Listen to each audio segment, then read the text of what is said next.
Gloire à Dieu. Bonjour. Nous allons prier. Divin Père, ensemble nous te bénissons.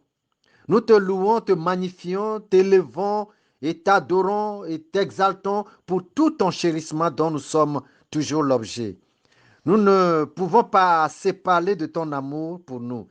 Et nous te disons tout simplement merci. Nous voici devant toi, prêts à écouter la parole de vie. Bénis-nous abondamment. Merci Seigneur. Au nom de Jésus, j'ai prié. Amen. Le péché, une contagion.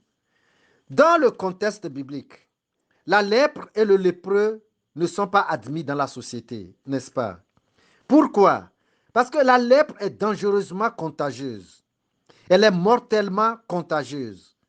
Et la seule mesure barrière à la propagation de cette maladie était la mise à l'écart du malade de la lèpre, le lépreux. Cette maladie rongeuse ronge toutes les parties du corps qui font la beauté de l'homme. Les oreilles, les orteils, les doigts, les lèvres, le nez, les paupières. Vous voyez déjà que la beauté est partie. Donc, ce malade de lèpre est mis en quarantaine pour le salut des autres. C'est une ordonnance de Dieu. Je lis en Lévitique au chapitre 13 et je vous prends son verset 9. Lorsqu'il y aura sur un homme une place de lèpre, on l'amènera au sacrificateur. Donc, qu'est-ce que le sacrificateur va faire? Verset 46. Aussi longtemps qu'il y aura la plaie, il sera impur. Il est impur. Il habitera seul. Sa demeure sera hors du camp, c'est-à-dire hors de la vie des gens. Et pourquoi doit-on le mettre en dehors du camp, de l'habitation des gens? Je vous l'ai déjà dit que c'est parce que c'est une, n'est-ce pas, contagion, une contagion mortelle, une maladie mortelle. Alors, elle est comparable, le péché, ou bien la lèpre est comparable au péché. Le péché est contagieux. Le péché est très contagieux. C'est parce que Satan n'était pas mis, n'est-ce pas, à l'écart du jardin d'Éden que son péché a contaminé Ève. Et aussi parce que Ève aussi n'était pas mise en quarantaine loin d'Adam, que le péché d'Ève a contaminé Adam. Et aussi parce que Adam n'était pas mis en quarantaine très loin, que son péché a contaminé toute sa descendance et ceci jusqu'à aujourd'hui. Voilà donc la raison d'écarter loin du genre humain le lépreux et la lèpre. Le lépreux n'a aucune relation avec ni sa famille, ni avec la société. Il ne partage rien avec personne et personne ne partage, n'échange rien avec lui. Il n'est utile en rien pour rien. Pour sa famille et pour la société, il est considéré déjà comme mort, quoique vivant. Donc, ainsi en est-il d'un pécheur vis-à-vis de la vie éternelle et du Christ, et aussi de tous les bénéficiaires du royaume des cieux. Il est vu comme mort. Donc, la parole de Dieu signifie cela par l'exemple d'une pécheresse, l'exemple d'une vie pécheresse, des jeunes veuves ou des jeunes veufs.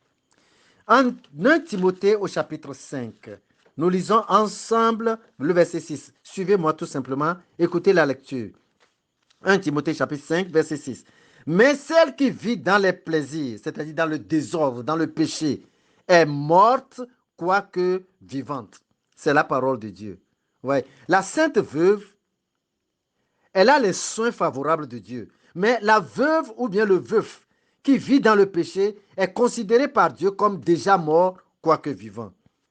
Et comme, n'est-ce pas, la lèpre, je disais tantôt que le péché est contagieux. Et vous allez voir ce que l'apôtre Paul, n'est-ce pas, dit aux Corinthiens. En 1 Corinthiens au chapitre 5, et je vous prends le verset 33, n'est-ce pas? 1 Corinthiens chapitre 15, le verset 33. Ne vous y trompez pas, les mauvaises compagnies corrompent les bonnes mœurs. Avez-vous compris la lecture? Quand je montais fraîchement dans la jeunesse, moi-même naturellement, je n'aimais pas ni la boisson enivrante, ni la cigarette. Quoique mon papa, lui, fut une classe. Mais je n'aimais pas ça. Je n'aimais pas ça. Après, j'ai commencé par aller avec des amis fumeurs et buveurs.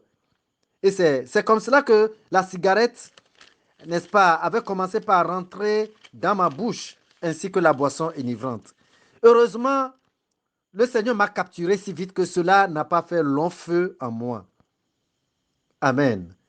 Une jeune fille avait commencé par avoir pour amie une véritable pute, une bordelle. Et ses parents, très inquiets, lui disaient, cette amitié avec cette fille, ne, ça va renverser, ça va renverser ta vie, ça va te renverser. Et puis elle aussi répondait souvent à ses parents, moi, c'est que vous ne me connaissez pas. L'enfant dit à ses parents, il ne me connaît pas. Vous ne me connaissez pas. Moi, je sais qui je suis. En moins d'un an, elle a ramassé une grossesse sans un auteur précis. Et prise de honte, elle est décédée par suite de tentatives d'avortement. Et puis, une jolie fille, hein, en première année d'université, elle a détruit, le péché a détruit comme cela sa vie. Parce qu'elle a été contaminée par le péché. Le péché est contagieux.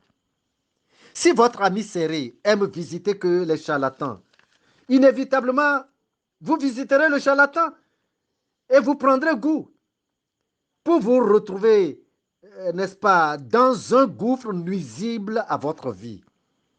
Le péché est très contagieux. La prostitution est contagieuse. Le copinage sexuel est contagieux.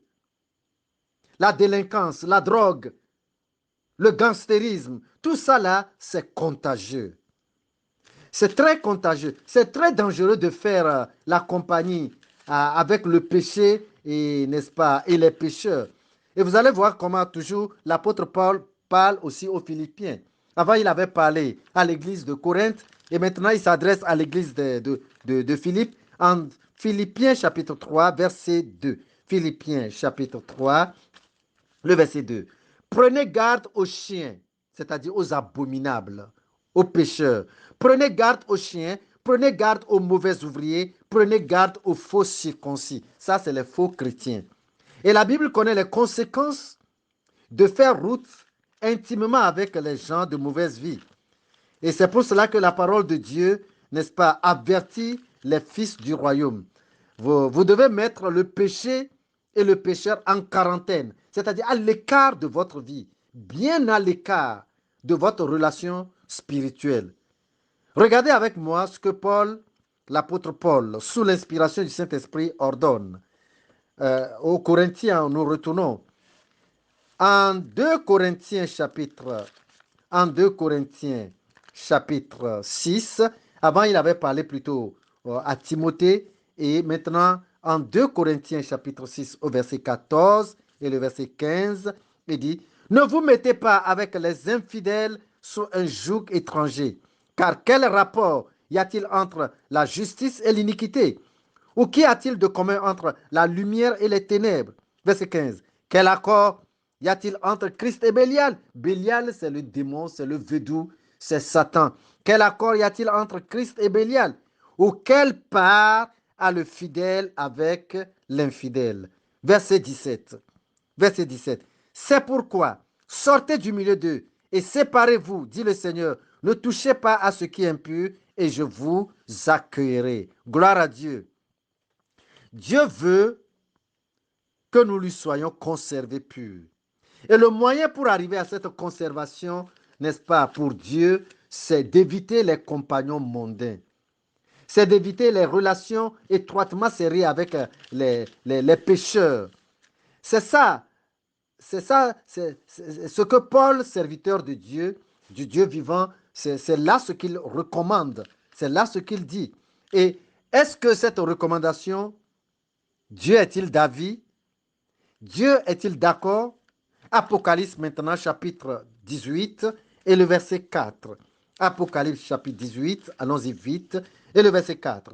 Et j'ai entendu du ciel une autre voix qui disait, sortez du milieu d'elle, mon peuple, afin que vous ne participiez point à ces péchés et que vous n'ayez point de part à ces fléaux. Voyez-vous ce que maintenant Dieu lui dit? Il dit, sortez. Et c'est le moyen préventif, sûr, pour ne pas participer au péché de ce monde et de pouvoir se conserver sans tâche pour Dieu. Alléluia. Si vous côtoyez d'une manière très amicale les gens, hommes et femmes, aux cheveux ébouriffés, vous allez par finir rentrer dans cette manière de vie tordue, dégradée. Si vous ne haïssez pas le péché jusqu'à sa tunique, vous, vous serez bien séduit par le péché et par les pécheurs. Beaucoup de chrétiens, y compris des pasteurs et des prophètes, imitent, n'est-ce pas, les coiffures des joueurs et des artistes, des stars. J'étais allé dans une église. À l'entrée du temple, un jeune homme bien habillé en veste complet, sans défaut, était à la surveillance, était plutôt à l'accueil. Mais je vous assure, sa coiffure, ce n'était pas ça. Ce n'était pas du tout ça. Je l'ai dépassé, je rentre dans le temple et dans le grand fauteuil était assis le pasteur. Sa coiffure, c'était le pire de celle du surveillant à la porte. Vraiment, c'est décourageant. Et pour ne pas voir de plus ou davantage, j'ai préféré me mettre dehors sous l'arbre de la cour pour suivre, n'est-ce pas, le culte. Pour suivre le culte. C'était de la copie chez les stars du monde de l'iniquité.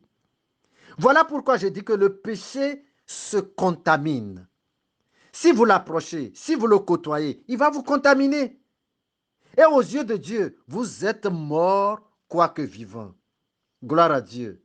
Le temps est parti. Dieu veut que nous soyons très loin du péché. Que Dieu vous bénisse au nom de Jésus-Christ. À demain, par la grâce de Dieu. Amen.